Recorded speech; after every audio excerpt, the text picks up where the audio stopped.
Welcome back to the All Things Kingdom podcast. Yes, All Things Kingdom podcast.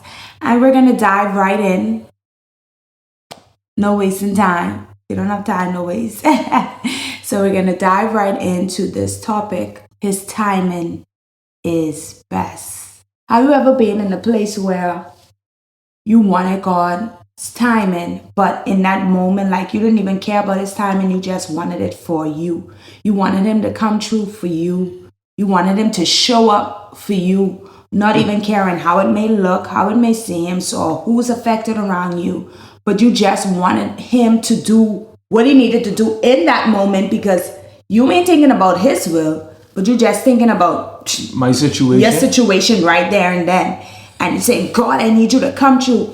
You have any something you would like to say, or? I mean, it's basically a few times with me where give them one. where I know I just need this for me. Mm-hmm. I need this for me. I don't care. It's all right. Simple matter, right? Okay. Let me not say we. Let me say me. I know there were times where I had no money. I prayed, God, just let the bank give me extra money or something. Just let the bank give me some extra money. I just need some extra money. Let the bank miss and give me some extra money, right? But even that thought itself is selfish. Because if I say let the bank miss and give me extra money, and they come through on my end, they'll be missing out on their end. So it was for my selfish, instead of waiting for God to do it the right way.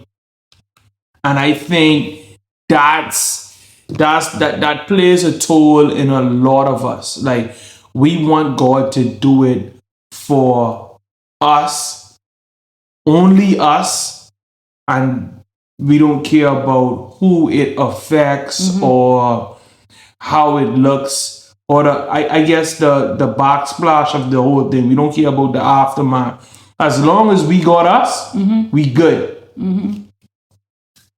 So I would give my experience when I needed God to come through with his word that he's spoken over me was in a season of when literally I felt like I was in a battle, in a storm. And in that moment, like, I just wanted to get out of it. Like, I didn't care what happened. I just wanted to get out of that storm, out of that situation that I was in. Literally, maybe some of you might know if you watch our previous podcast, but it was in a place where I was battling in my mind, going through anxiety, going through fear, going through challenges because of all that, going through challenges even in my body. And I just wanted to come out of that place. I didn't know what was going on. I've never experienced that before. But I've gotten words that I will get out of this. And I'm reminded of what God told me. And then I'm saying, when I coming out? When I gonna get out? I'm saying, Lord, take me out of this. Lord, take me out of this. And I never forget when he had me in a dream, when I saw myself like it was such of a storm going on. And in the storm, I wasn't bothered by the storm in the dream, but I just was on my knees and just praising. And the storm wasn't affecting me. And when I woke up out of it, I'm like, okay, God, this thing, you doing something in this moment. I just don't understand. But Lord, I will trust you. Lord, I will trust you even though this, oh my goodness, this thing, I don't know. I didn't know if this come to destroy me. I didn't know what this come to do in that moment because it was so much. Have you ever been in a place where you're in a season and You know what God say, but it don't look like that. You know God saying you're going to come true, but it don't look that way. Yeah. Have you ever been in that season when you're saying, God, I need you to come true? You want to come out of that so much. You ain't caring what it's doing in that moment, because sometimes, and we're going to dive into that, when we go through things in life and God don't rush what he's doing. I can let you know that now. You gonna have to go through it. You got to go through the pruning. You got to go through the pressing. You got to go through these moments where God is dealing with your character, where God is giving you. You have to go through these moments. So I literally had to find myself saying, what is this teaching me? What can I get from this? So the first thing I had to do in that moment was trust God. Mm-hmm. The Bible says, trust the Lord. In Proverbs 3, verse 5 and 6 says, trust the Lord with all your heart. Do not depend on your own understanding. Seek his will in all you do, and he will show you which path to take. So in all of that, I literally built a stronger bond with me in that storm, in that situation. I built a stronger bond with God, because I couldn't depend on my husband at that time. I couldn't depend on my mom. I couldn't depend on nobody but God. I had to trust God with all my heart, not understanding what I was going through in that moment, not understanding what was happening in that moment, but I had to trust God with all my heart. I had to depend on God to see me through. And he did. But it did not take 1 week. It was a process. I'm going to be real. Sometimes what they say, the Christian, microwave Christians, we want things so fast. But we have to learn to trust God in certain things. And it might take a year, it might take 2 years. Some of you take a while. It might take a while. Yeah. But he is doing something in those moments. I can tell you when we go further down. But the first thing is we got to trust God. Yeah. Trust his will for our life. Trust that his timing is perfect than your timing. Because God works all things out for the good. Those who love him. For those who love him. For those who love him. Do you love him? Do you love him? What a question. Do you love him? Do you love him? You want to experience the stuff God have to give, but what is your heart give? What is your heart posture? What are you giving to God? Do you love him? Do you love him? Do you love him? So the second thing I would want to say is we have to be obedient in the way. What does that mean? I got this. I got this Bible. Sorry, I didn't mean to cut you off, because it's just being obedient in the wait. I got a whole new picture today. When we look at the scripture, when we look at the story of Jesus, and when he turned water into wine. When he turned water into wine, I'm getting there. In John 2, right? In John 2, that's John 2, verse, I want to say it started around verse 3. John 2, verse 3. Yeah, John 2, verse 3. Sorry, y'all. I'm looking as we speak. So, the ESV version says, when the wine ran out, the mother of Jesus said to him, they have no wine. And Jesus said to her, woman, what does this have to do with me? My hour has not yet come. His mother said to the servants, do whatever he tells you. Mary could have argued back with Jesus. Who you think you talking to? What you mean your hour ain't come yet? But he understand. She understood a principle we didn't understood. We didn't understand. When he said, when she said the wine ran out, and he said, my hour will not come. For those of you who don't know Jesus, he came to be the new wine, the new covenant. So that's one. He was being slick. He was being slick. Jesus had that way about him. In case you didn't know. But the next step was very crucial for the miracle to happen. Obedience. What did she said to the servants? She said, do whatever he tells you. When we do whatever God tells us, that itself is obedience. Right? It goes down to say, now there were 6 stone water jars there for Jewish rites of purification, each holding 20 or 30 gallons, right? When I think about 20 or 30 gallons, y'all gotta excuse me, a Dodge Caravan, to fill up a Dodge Caravan, a minivan, it takes 20 gallons. You ever go to the gas station to fill your car up and you feel like, come on, let's go. I gotta hurry up. And that pump is moving faster than ever. Like you can't pick up 30 gallons and fill faster than the pump could fill. Right? So they didn't have a pump then. They didn't have water hose. They had buckets they took to the well. They got from the well and they put water in. That's how they did their water back in the day. Jesus said to the servants, fill the jars with water. Not fill one jar with water. Fill all jars with water. He had 6 stone jars. 6 stone 30-gallon jars. 6 stone 30-gallon jars. Right? Fill the jars with water and they filled them up to the brim. And then he said, now draw some out and take it to... This is after they filled 6 30-gallon jars. Then the miracle happened.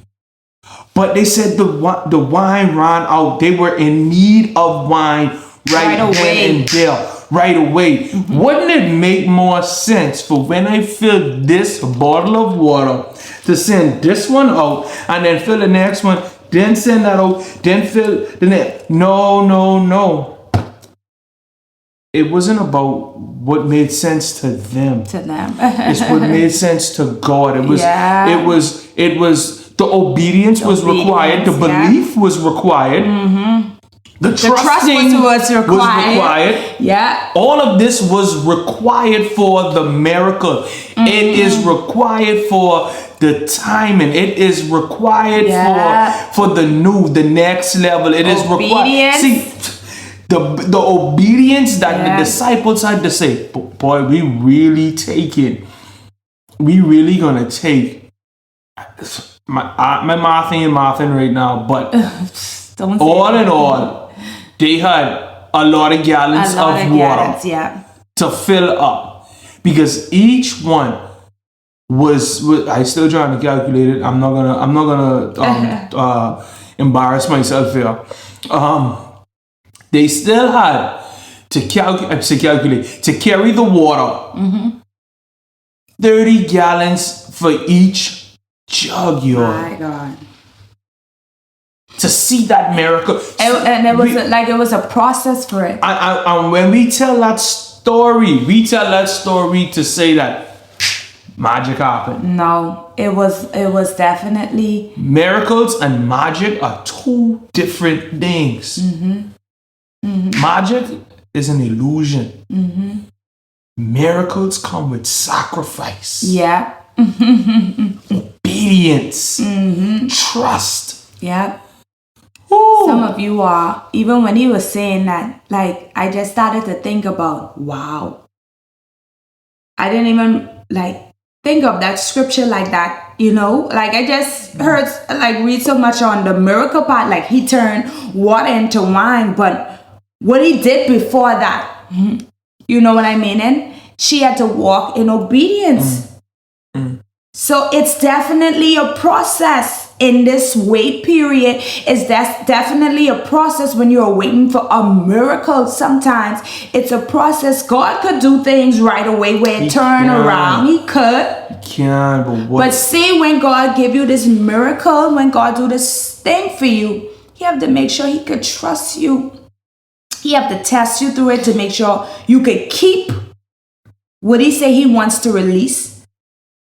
He want to make sure your heart posture will not damage what He's given you. Yeah.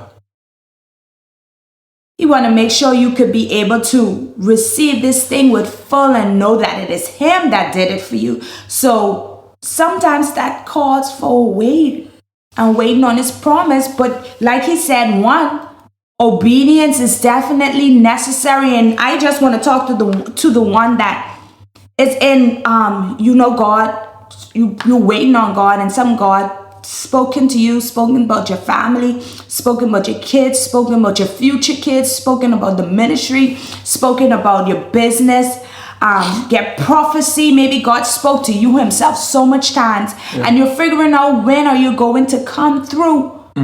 When are you going to show up, God? God, you said this, God, but this don't look like what you said. God's timing is perfect. When God sets things up for us, it literally blows our mind, where we know that no man, no one else but God Himself could do such a thing. So you literally have to trust Him in all of this.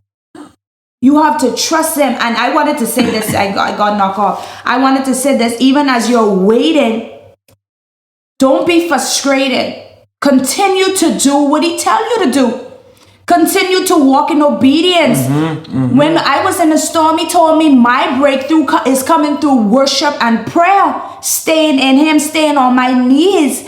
What if I got up and saying, man, I can't take this no more? I maybe would have, I don't know where I would have been, but I thank God I stayed in a posture where He wanted me to, and that was on my knees, just praying, just worshiping Him. And sometimes that's where He wants you to be. Don't focus on the storm that is going around, Don't focus on the situation that you're in, but know that you're going to come out of it.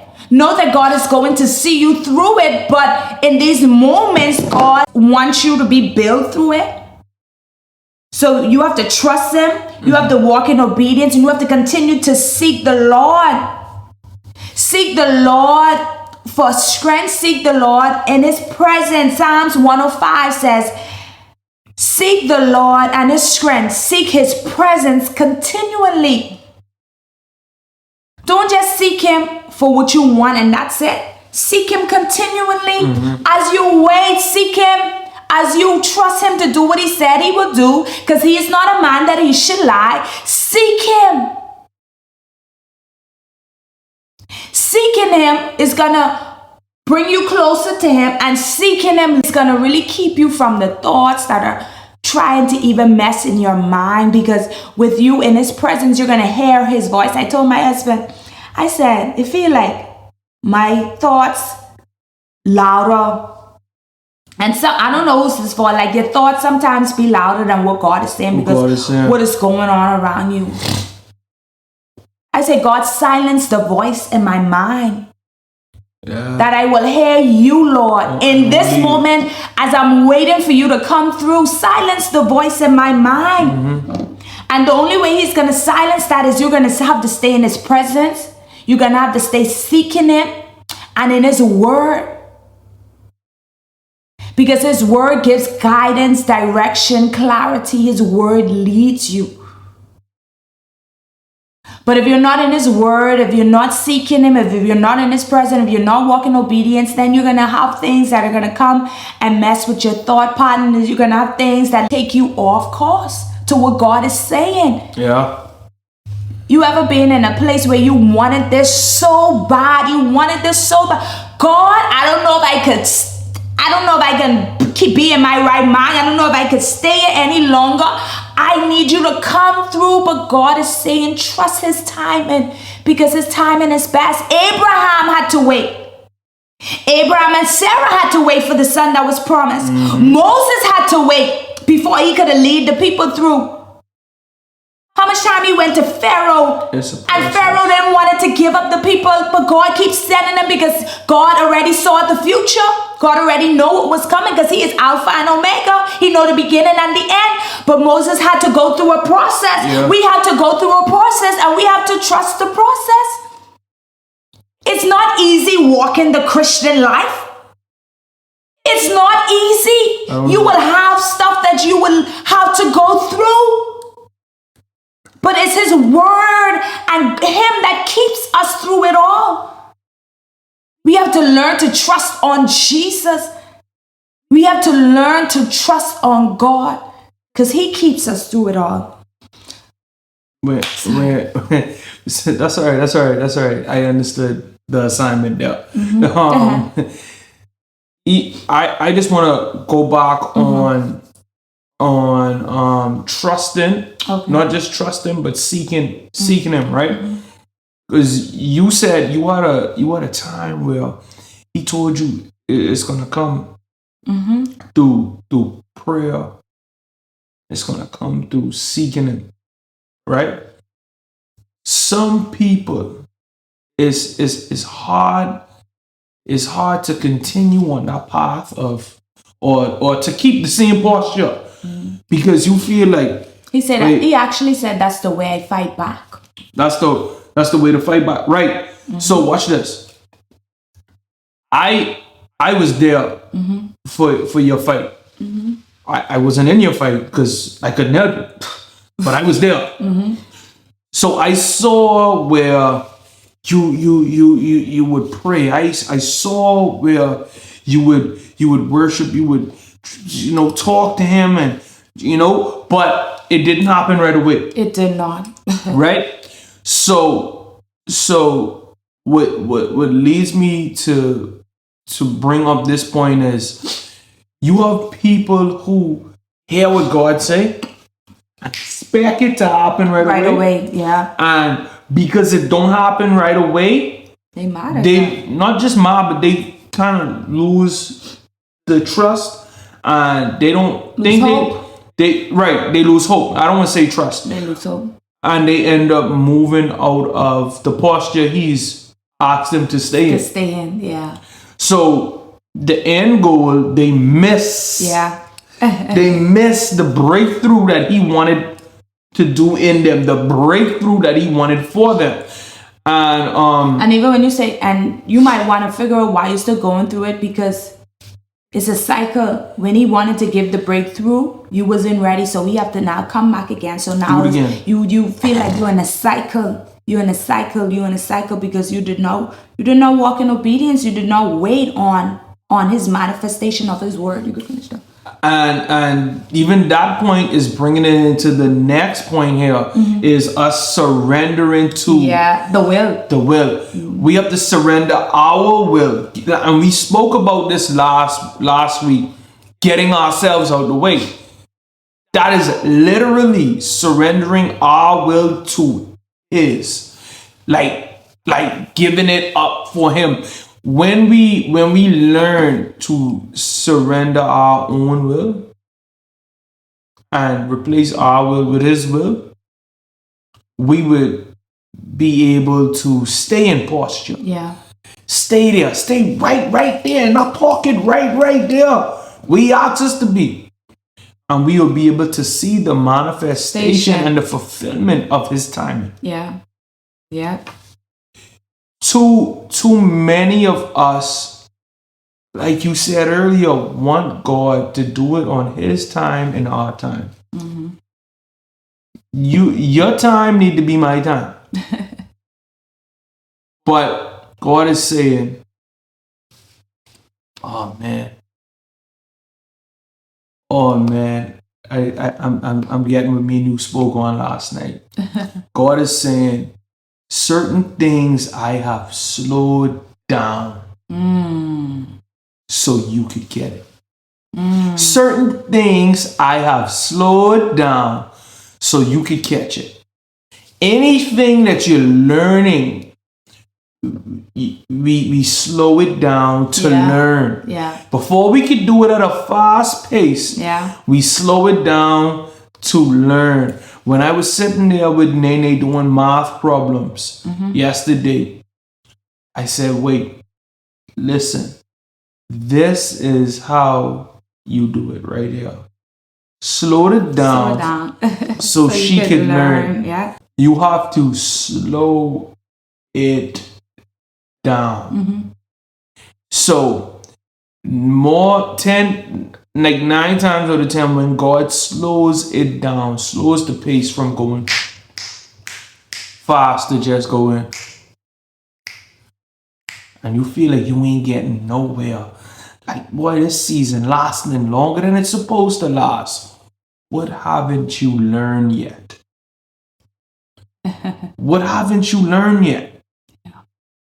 God is trying to get something to you in a particular way. He needs you to get it. Me and Jason, he just laughed about it last night. We said, boy, when we didn't have no money, we know how to bust down a meal. Yeah. Like, we literally had no money, and we walked into McDonald's, and we shared a 10-piece nuggets with 2 fries, and we were full. Yeah, we were full. But when we had money, it was like that thing couldn't fill us. Yeah. So that means, hold on, we didn't learn yet. That means we ain't learned yet. That means we gotta go back to the state one more time. Yeah. See, he has to slow it down again. All right, try to pick up the pace, but y'all still didn't learn your lesson. So let's bring. Whenever you have an instructor, the instructor let you have the free rein and tell you, say, all right, let's see what you learned. Then you try to show them that you didn't learn nothing. Yeah. So they say, okay, hold on, let's bring it back in. Let's slow it down. Same way with God and God's timing. We have to trust that He knows what He's doing. Yeah. But we also have to pay attention so that we can know what we gotta do. Yeah. When you go through when He have us in a process, as we are waiting on His time, as we are waiting on His manifestation of His word, God don't waste time. He don't waste time. So even now in the state you might be in, whatever it is that you're waiting for, and even in the way they feel like so much other things are happening, like, God, you sure this you? Try to understand what He is doing in those moments and learn that waiting produces something. That's all. Knowing that waiting produces character, knowing that waiting produces a next level of faith, knowing that waiting produces the next level for the ministry. Yeah. So you have to trust God's timing, trust God's will over your life. And I want to say this: what waiting can do for you, it deepens your faith. Waiting can help cultivate a deeper relationship with God, reinforcing to trust His plan. So if you're going to trust Him, you have to have faith in Him. If you're going to trust Him, you have to have faith in what He is doing. Waiting can give you a next level of spiritual growth. It develops your character and help build your patience. And listen, some of us need to go through a process where we have to wait on God, because we need to learn patience. I could speak from us. Like, this process we've been through literally teach us patience. Patience. We have to learn patience. And some of you don't have patience. No. You don't have patience. And God is trying to build your character. And God is trying to teach you patience in this, before He could reveal the next to you, before He could give the next to you. So in this, let your faith go to the next level. God is working on your spiritual growth. He is equipping you in this process. Yeah. You are being equipped as much as you might don't know it, or you might have idea, but I'm just coming to confirm to you that he is equipping you. He is equipping you in this process. You are being equipped in this. So trust God timing, because where he is taking you next, you need it. You ever go to a place when you're not prepared for? You ever go into a place that you are not prepared for? Oh, man. So you best take full advantage of this moment that you're in as you're waiting on God. Because like we said, his timing is perfect. And he wants you to be prepared. To be prepared in your mind, to be prepared for what he is about to release to you for the next season. I think you made an illustration is giving a 3-year-old $60. Something you was telling our friend. He's waiting on us to mature in this season. Yeah. He's waiting on us to mature in this season. If I give a 6-year-old $1 million right now, if I give a 6-year-old $1 million and say, hey, do what you feel led to do with this. You're gonna see a whole lot of candies.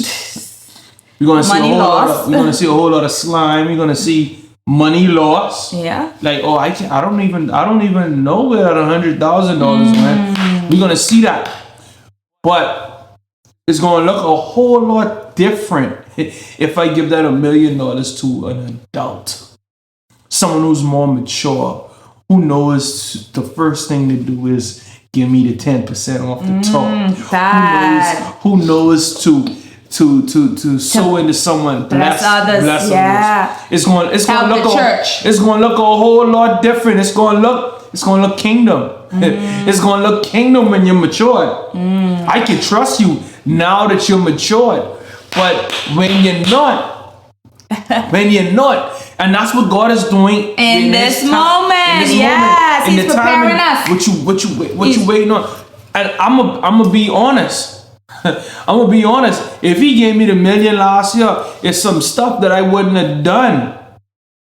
Plenty Amazon package was gonna be by our house, okay? Yeah. He was gonna own an Amazon store, okay? He was going to. You mean you could own an Amazon store? I still could own it. Let's get it right. All right. Let's get it right. But I'm just saying, like, that's how much. I was gonna be the top shopper. Yeah, he's gonna be the top shopper. I wasn't gonna be the boss. I was gonna be the top shopper. I was gonna be the customer. Yeah. Which in God giving him that money for something else, but so he wasn't. We could be real. We know what God has for us, but we wasn't mature enough to handle. And you gotta be real. Yeah. You gotta be real, even with God. Be real with yourself and be real with God. God, I know I in this season, and I know you're doing something in this moment. Give me the strength to go through it. I know I might not be ready because some stuff. I still get this little angerness I need to deal with. I still get doubt I need to work on. I still have pridefulness I need to get rid of. So God help me. You gotta be real with God in your prayer time, The more honest you are, the more honest he is with you. Yes. And I'm not saying that God ever is dishonest, but I'm saying the more honest you are, the more honest like you're able to hear him more honestly. Honestly, yeah. Because now you're not blocking out what you don't want to hear. What you don't want to hear. You're not blocking out what you don't want to hear because you're willing to be transparent. You're willing to say, okay, God, this is truly me. Which and he already knows that. Now that he knows that you see it, now we can get to work and really change some stuff. I always like even when I use this as a crutch. I remember I used to say, yeah man, as a Christian, but I ain't a Christian like them. I used to use that as an excuse to sound cool. But I realized even in that process of thinking, God was trying to do something in me because he taught me something. I always. So when you say you used to tell them you weren't a Christian like that, what you used to mean? Like, see, we going. Yeah, you gotta help someone right now. In another direction, but anyway. Yeah. I got you, babe. I got you. This real life conversation. Real life conversation. All things can. We already know that. So I used to be like, yeah, man, you know, I as a Christian, but I ain't like them. You could curse around me. You could smoke around me. You know what I mean? I still just go to the parties or whatever. You know, I still in them atmospheres. You know, I ain't you in them atmospheres. I ain't judging. Save it. I ain't judging. I ain't saving now because they go up in my head and dance to the music. But I'm saying that's the lukewarmness, and he sure would have spit me out of his mouth. But I'm saying, as far as you could curse around me, you could drink around me, and God showed me something.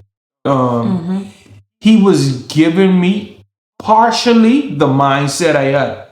The next part of it was being taken over by the flesh.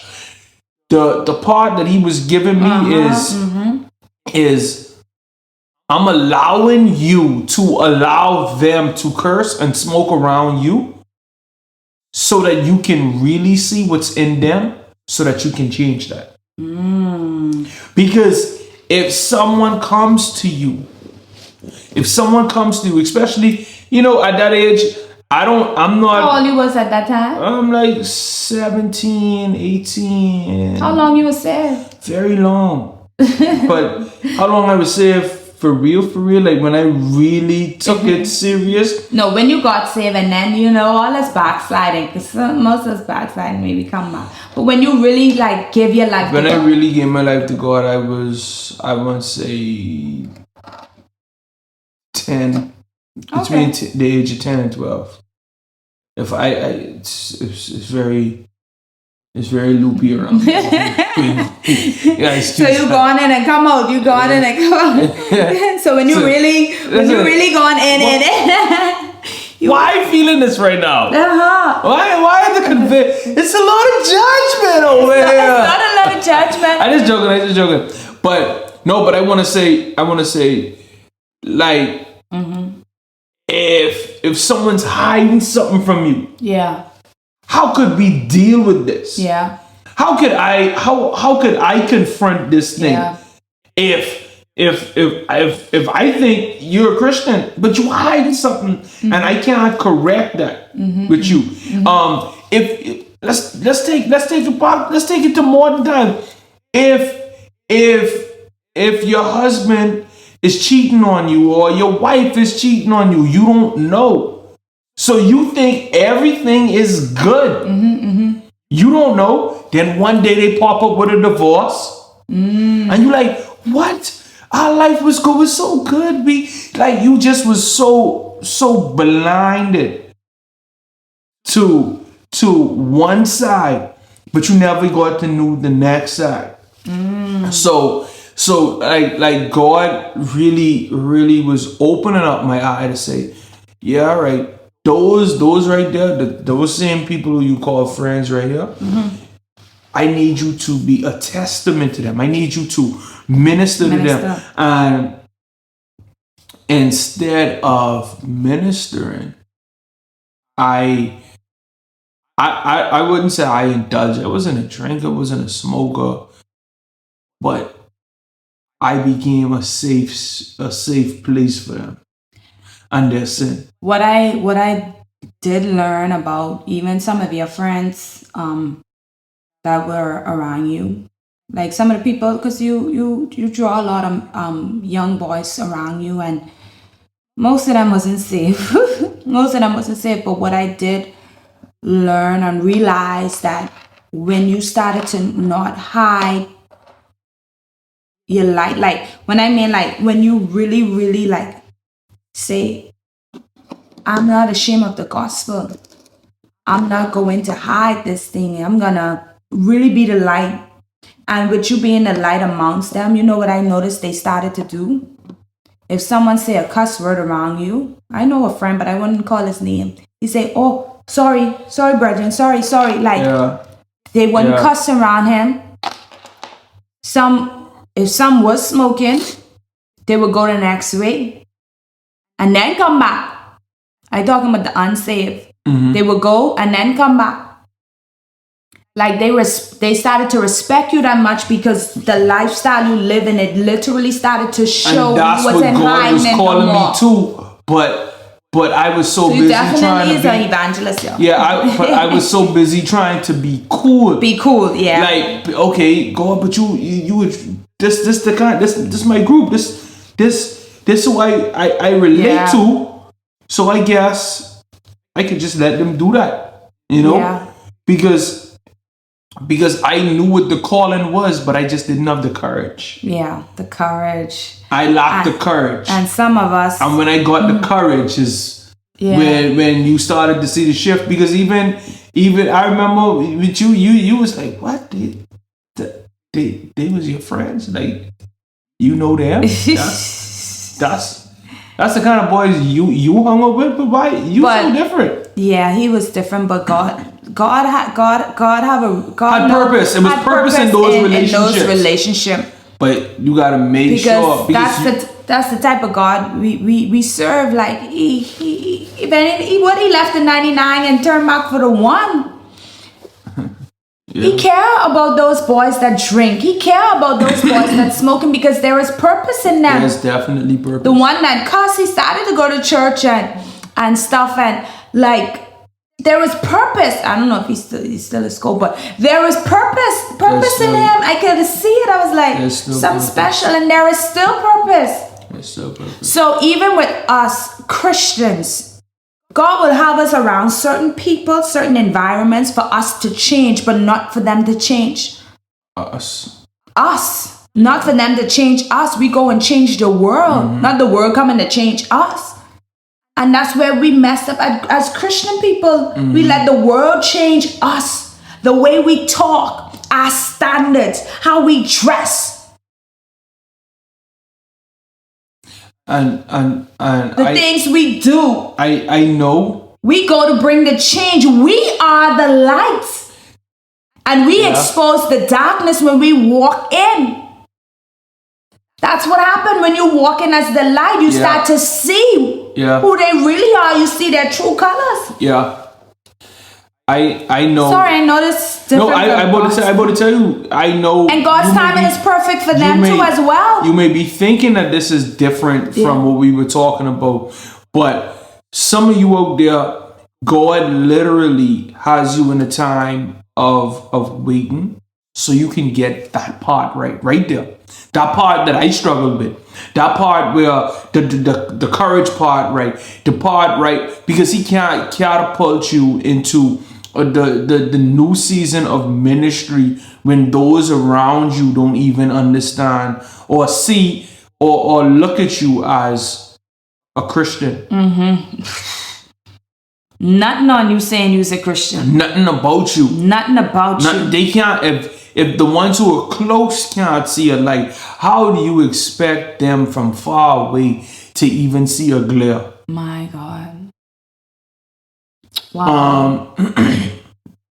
So even in this time, I want y'all to like really think and dive into thought like about yourself, about you as a Christian, as what are you doing in the kingdom around you? No, we're so ready to dive in this full-time ministry or dive in this thing to say, yeah, man, God about to catapult my Christian business. He about to do this thing. We gonna start a podcast, or we're gonna drop a new album, and we're gonna do this and we're gonna do that. But what are you letting God do in you first? Yeah. What are you getting ready around you? Who are you reaching out to that's around you, in proximity of you? In your friend group. In your family. Who are you reaching out at your job? Maybe you're stuck on that job to help save somebody. Can someone come to you with a problem a situation that they can trust you to keep?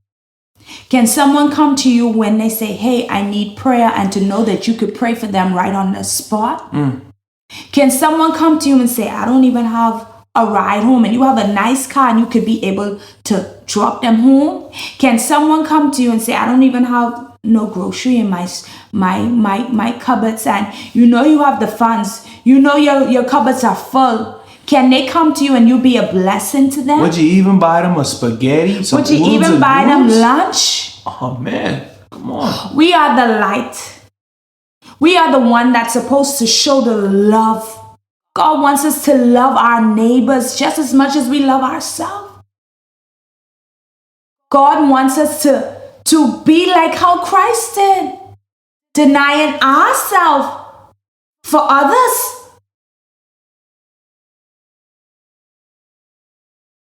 You have it. Everything that you need to help build the kingdom, it's in you. But are you using it? Are you using what God gave you to help others? Are you using what God gave you to help others?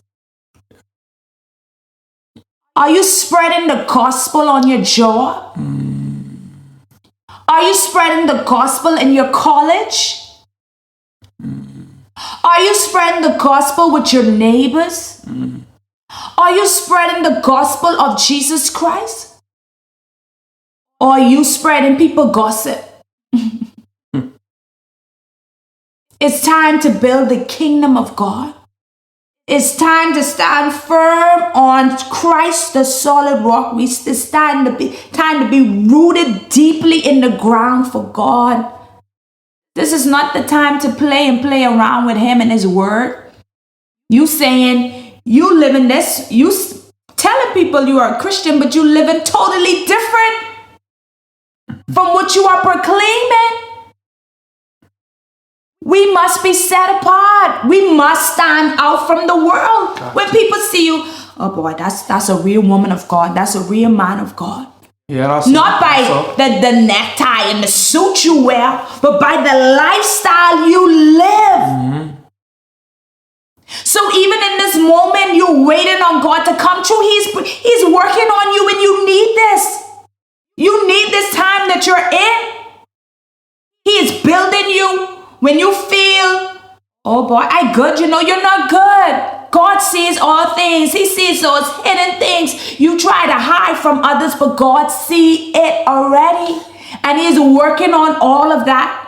But because before he can give you everything that he has for you, before he could really launch you off in a ministry or where he would place you to be or what he want to give to you, before he could bless you with the child, before he could bless you with the home, God is doing something in these moments, and you have to trust it.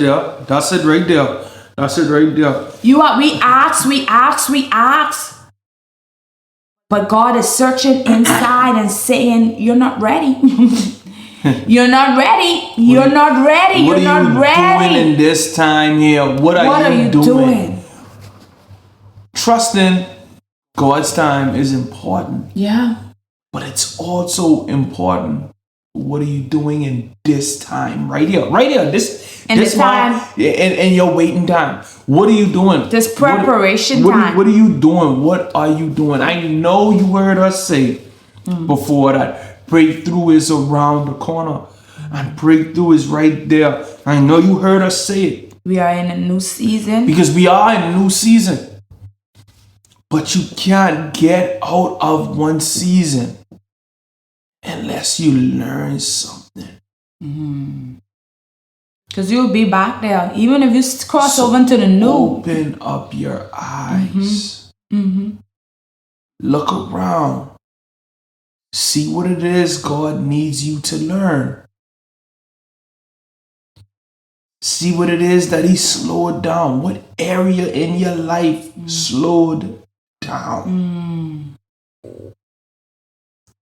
Because the area in your life that was going fast but slowed down, he probably feels like it needs to slow down so that you could learn some things. So Pay attention. Pay attention to what God is saying. Pay attention to what He is doing so that you can know how to do what you need to do. God is preparing some of us for the promise before we step into it. And He is about to reveal. He's about to show up. He's about to come through. He's about to reveal. Some of you passed the test. And because you passed the test of the waiting, the pruning, the patience, the trusting, the faith, God is about to show up. Just God watch. is about to show up. Even before this year is out, you will begin to see God move in such a way in your life, in your family, in your business, in your career, in your ministry. God is about to show up because you've been through it. You cried many cries, sleepless nights, twisting and turning. When God tells you don't sign the divorce paper, you stayed, even when you wanted to run away, even when you wanted to leave, even when you wanted to give up, you stayed because you trusted Him, because you obeyed Him. Now God is going to come through. God is going to come through for you. This is not for everyone. You know who you are. You've been waiting. You've been tested. You've been through the fire. You've been through the pruning. You've been through it. Now get ready to see. And you will see that His timing was definitely the best. Because the way He will do it will literally blow your mind. So get ready for everything that you have been waiting for, that you have been praying for. Get ready for the home, for the husband, for the ministry, for the church, for the child, for the business. Get ready. And when God give it to you, don't forget Him now. When God give it to you, do not forget Him. Do not forget where you came from. When God give it to you, give that back to Him. Don't let things get in between of you and God, or don't let, because now you see the promise, that's it. No, because there's more God have in store for you. Yeah. So don't give up on Him. But when you get it, continue to seek Him. Continue to walk that path. And some of you need to be reminded, even as you're in a moment now. Think about some God already brought you out of. Think about some God has already delivered you from. That's a history. You could hold on to that whilst you're in this moment now. Whilst you're hurting now. Whilst you're in this painful state some of you might be in right now. Just think about what God already did. And hold on to that. Clutch on to that. To know that that's the same God that's going to bring you through. That's the same God that is going to heal that womb. That's the same God that is going to mend that marriage. That's the same God that is going to bring your unsaved spouse to Him. That's the same God that is going to deliver your sick child. That's the same God that is going to see you through. That's the same God. He never leave you nor forsake you. That's the same God that bring Moses and those people through the river. That's the same God that raised the sick. That's the same God that raised the dead. That's the same God that healed the sick. That's the same God that delivered you. That's the same God that saved you. Hold on to that. In moments like this, in hard moments, in moments that might be difficult, think about what God did for you already. What does your history say? What does your history look like with God? Because that's the same God that will see you through it all. That's the same God. He never leaves. He never changes. He's always with you. He said, I will never leave you nor forsake you. I will always be with you. Even in moments when you neglected him, even in moments when you throw him away, even in moments when you maybe cursed him, even in those moments, he said, I am still there. Seek me and you will find me. I never left. You left me. Come back to me. Come back. Come back. Prodigals, come back to God. Come back. Those that walk in offense because of the church and you left the church and God, come back to him. This is not the time to stray away from God. If anything, this is the time to get closer to God, to be knitted. Come back, remember the history, and know that God works all things out for your good, and his timing is best.